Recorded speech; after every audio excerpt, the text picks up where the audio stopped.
তাহলে মারে ডাক ডাক কই জানাক চাল না হ মা ও মা ঘরে ঘরে বাইরে আছে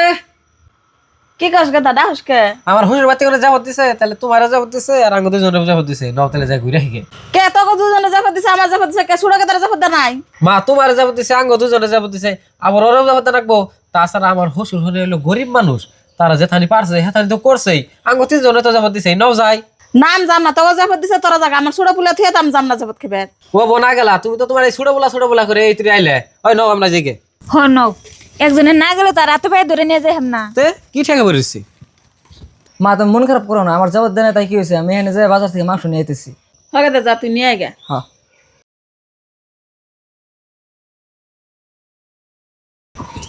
মা মা কি কস গাদা তোর হাসপাতাল থেকে আয় পড়ছ হ মা আইলাম এই যে এটার মধ্যে মাংস আর পিঠা দিয়ে দিছে তোমরা যাও নাই দিকে আমার হরি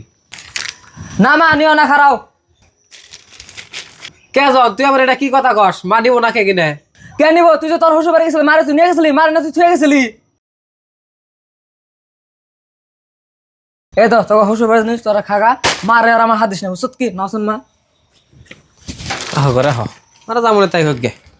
ওগুলোকে একবার উঠাবো খানাই বিনো খামো আজকের পরে থেকে